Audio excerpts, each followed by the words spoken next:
প্রথম আলোর প্রধান শিরোনাম, হাসিনা সহ 12 জনের বিরুদ্ধে রেড নোটিশ জারির চিঠি, ইন্টারপোলে আবেদন। ক্ষমতাচ্যুত প্রধানমন্ত্রীর পাশাপাশি রয়েছেন সাবেক 9 জন মন্ত্রী, উপদেষ্টা, প্রতিমন্ত্রী, আছেন সাবেক সিটি মেয়র ও সাবেক আইজিপি। খবরে আরও বলা হয়েছে, জুলাই গণ অভ্যুত্থানে ক্ষমতাচ্যুত প্রধানমন্ত্রী শেখ হাসিনা সহ 12 জনের বিরুদ্ধে রেড নোটিশ জারির জন্য আন্তর্জাতিক পুলিশ সংস্থা ইন্টারপোলের কাছে আবেদন করা হয়েছে। বিদেশে পলাতক ওই ব্যক্তিদের বিষয়ে রেড নোটিশ জারি করতে ইন্টারপোলের কাছে পৃথক 3টি ধাপে আবেদন করেছে বাংলাদেশ পুলিশের ন্যাশনাল সেন্ট্রাল ব্যুরো। দেশের রাজনৈতিক পরিস্থিতি নিয়ে একটি গুরুত্বপূর্ণ খবরের শিরোনাম, রাজনৈতিক দলগুলোকে একমতে আনার চেষ্টায় বিএনপি, লক্ষ্য ডিসেম্বরে নির্বাচন। এবছরের ডিসেম্বরের মধ্যে জাতীয় নির্বাচন আদায়ের লক্ষ্যে রাজনৈতিক দলগুলোকে একমতে আনার প্রচেষ্টা শুরু করেছে বিএনপি।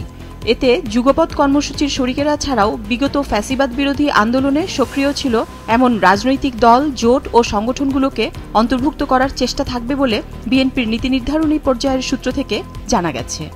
একই বিষয়ের আরেকটি শিরোনাম, এনসিপির মৌলিক সংস্কার মানে ক্ষমতার ভারসাম্য। খবরটিতে বলা হয়েছে, নির্বাচনের সময় নিয়ে স্পষ্ট হওয়ার জন্য বিএনপি যেদিন প্রধান উপদেষ্টার সঙ্গে বৈঠক করল, সেদিনই জাতীয় নাগরিক পার্টি এনসিপি বলল, মৌলিক পরিবর্তন ছাড়া নির্বাচন দিলে সেই নির্বাচন গ্রহণযোগ্য হবে না। বিএনপি যেখানে ন্যূনতম বা জরুরি সংস্কার করে দ্রুত নির্বাচনের পক্ষে, সেখানে মৌলিক পরিবর্তন বলতে এনসিপি কি বোঝাতে চাইছে সেই আলোচনাও সামনে এসেছে। এনসিপি মনে করে বর্তমান ক্ষমতা কাঠামো এক ব্যক্তিকেন্দ্রিক, এ কারণে শেখ হাসিনা সরকার ফ্যাসিবাদী হয়ে উঠতে পেরেছিল। এনসিপির আহ্বায়ক নাহিদ ইসলাম বলেছেন, ন্যূনতম সংস্কার বলতে কিছু নেই, সংস্কার মানেই মৌলিক গুণগত পরিবর্তন। মৌলিক সংস্কারের বিষয়ে সবাইকে একমত হতে হবে। ঢাকা ইসলামাবাদ সম্পর্ক নিয়ে খবরের শিরোনাম, সম্পর্ক পুনরুজ্জীবনের প্রথম ধাপ ঢাকার বৈঠক। প্রায় 15 বছরের বিরতি শেষে ঢাকায় গত বৃহস্পতিবার বৈঠকে বসেছিলেন বাংলাদেশ ও পাকিস্তানের 2 পররাষ্ট্র সচিব। পাকিস্তানের উপপ্রধানমন্ত্রী ও পররাষ্ট্রমন্ত্রী ইসহাক দারের ঢাকা সফরের 9 দিন আগে এই বৈঠক হল। 2 পররাষ্ট্র সচিবের আলোচনাকে দেখা হচ্ছে 1.5 দশকের স্থবির সম্পর্ক পুনরুজ্জীবনের প্রথম ধাপ হিসেবে। আন্তর্জাতিক বাণিজ্য নিয়ে একটি গুরুত্বপূর্ণ খবরের শিরোনাম, চীনের সঙ্গে শুল্ক যুদ্ধ বন্ধের ইঙ্গিত ট্রাম্পের। দেশের শিক্ষা ব্যবস্থা নিয়ে খবরের শিরোনাম, অস্বাভাবিক ছুটিতে পড়াশোনায় ক্ষতি। সমকালের প্রধান শিরোনাম, সরকারকে চাপে রাখার কৌশল নিচ্ছে বিএনপি, জাতীয় সংসদ নির্বাচন। স্থায়ী কমিটিতে আলোচনা, নির্বাচনকে গুরুত্ব দিচ্ছে না সরকার। নির্বাচন নিয়ে জামায়াতের অবস্থান ইতিবাচক, এক জায়গায় আনতে সব দলের সঙ্গে ধারাবাহিক বৈঠক। 12 দলীয় জোট ও এলডিপির সঙ্গে বৈঠক আজ। বিএনপি চায় না এই সরকার ব্যর্থ হোক। খবরটিতে বলা হয়েছে, আগামী জাতীয় সংসদ নির্বাচন নিয়ে অন্তর্বর্তী সরকারের ওপর চাপ অব্যাহত রাখবে বিএনপি। দলটি মনে করছে নির্বাচন নিয়ে সরকার ততটা আন্তরিক নয়, তারা নির্বাচনকে তুলনামূলক কম গুরুত্ব দিচ্ছে। একই বিষয়ের আরেকটি শিরোনাম, জাতীয় ইস্যুতে বিএনপি ও জামায়াত ঐক্যবদ্ধ থাকবে, কুমিল্লায় গোলাম পরোয়ার। পত্রিকাটির আরেকটি গুরুত্বপূর্ণ খবর, শুক্রবারেও রাস্তায় পলিটেকনিকের শিক্ষার্থীরা, আজ রাইজ ইন রেড কর্মসূচি। সরকারের সঙ্গে আলোচনা ব্যর্থ হওয়ার পর কর্মসূচি চালিয়ে যাওয়ার ঘোষণা দিয়েছিলেন পলিটেকনিক ইনস্টিটিউটের শিক্ষার্থীরা। এর অংশ হিসেবে গতকাল সারা দেশে কাফনের কাপড় পরে 6 দফা দাবিতে বিক্ষোভ মিছিল করেন আন্দোলনকারীরা। এদিকে আজ সারা দেশে রাইজ ইন রেড কর্মসূচি ঘোষণা করেছে কারিগরি ছাত্র আন্দোলন বাংলাদেশ। পত্রিকাটির আরেকটি খবর, 9 জুলাইয়ের আগে ব্যবস্থা নেওয়ার পরামর্শ ঢাকাকে, শুল্ক নিয়ে মার্কিন প্রতিনিধি দল। বাংলাদেশের ওপর যুক্তরাষ্ট্রের বর্ধিত শুল্ক সমস্যার স্থায়ী সমাধানে দ্রুত ব্যবস্থা নিতে পরামর্শ দিয়েছে ঢাকায় সফররত দেশটির প্রতিনিধি দল। আগামী 9 জুলাই এই শুল্ক আদেশের ওপর 90 দিনের স্থগিতাদেশ শেষ হওয়ার আগেই এটি করার কথা বলেছেন তারা। মার্কিন উপসহকারী পররাষ্ট্রমন্ত্রী নিকোল অ্যান চুলিক ও অ্যান্ড্রু হেরাপের নেতৃত্বে প্রতিনিধি দল গত বৃহস্পতিবার পররাষ্ট্র সচিব জসিমউদ্দিনের সঙ্গে বৈঠকে এই পরামর্শ দেন। পত্রিকাটির আরেকটি খবরের শিরোনাম, রোহিঙ্গা প্রত্যাবাসনে আরাকান আর্মি বড় সমস্যা। পররাষ্ট্র উপদেষ্টা তৌহিদ হোসেন বলেছেন, রোহিঙ্গাদের প্রত্যাবাসন নিয়ে বাংলাদেশ উভয় সংকটে আছে। এই কাজে আরাকান আর্মি বড় ধরনের সমস্যা হয়ে দাঁড়িয়েছে। বাংলাদেশ না পারছে তাদের সঙ্গে সরাসরি আলোচনা করতে, না পারছে তাদের এড়িয়ে যেতে।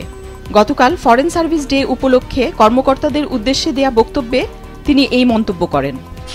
যুগান্তরের একটি গুরুত্বপূর্ণ খবরের শিরোনাম, শেখ হাসিনার পরিবার সহ 11 শিল্প গ্রুপের অর্থ পাচার, উদ্ধারে আন্তর্জাতিক 4 সংস্থা। 15টি দেশে পাচার করা অর্থ এবং পাচারের টাকায় বিদেশে গড়ে তোলা বিপুল সম্পদের সন্ধান মিলেছে। ফেরত আনার আইনি প্রক্রিয়া শুরু।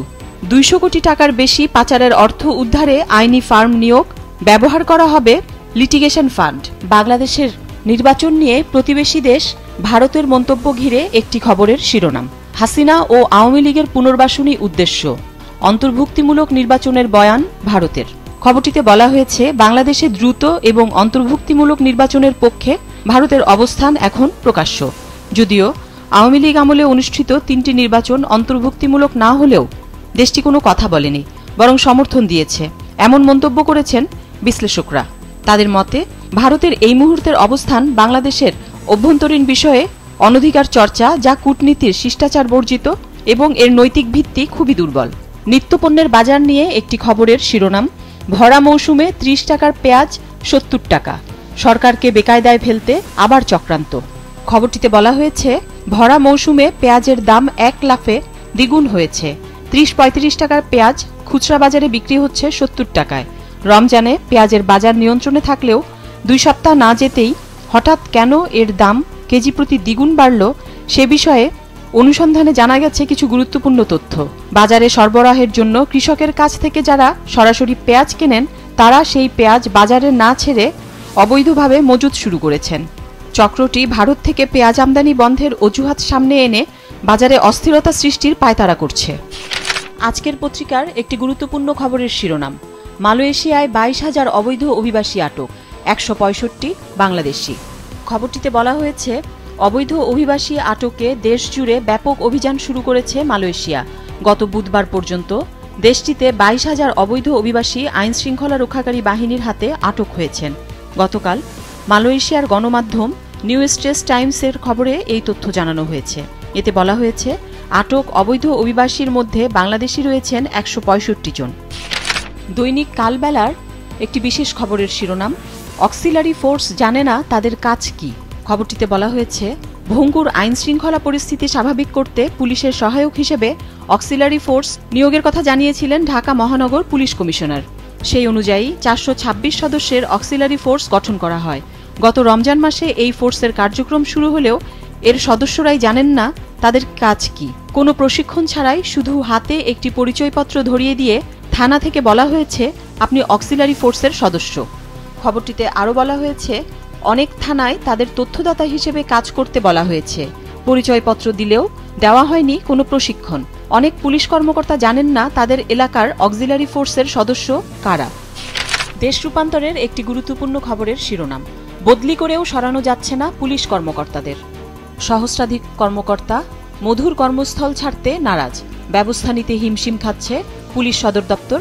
সুস্থ থেকেও অনেকেরই অসুস্থতার ভান। বাংলাদেশ প্রতিদিনের একটি গুরুত্বপূর্ণ খবরের শিরোনাম, আয়তন বাড়ছে বাংলাদেশের, আশা দেখাচ্ছে বঙ্গোপসাগর। জেগেছে 1/2 শতাধিক দ্বীপ, 6 শতাধিক ডুবোচর। বছরে দেশের আয়তন বাড়ছে 20 বর্গ কিলোমিটার। 36 বছরে সন্দ্বীপ বেড়েছে 475 কিলোমিটার। রাজনৈতিক পরিস্থিতি নিয়ে একটি গুরুত্বপূর্ণ খবর, খালেদা জিয়া দেশে ফিরবেন কবে? মানসিকভাবে প্রস্তুত, চলছে ফেরার প্রক্রিয়াও।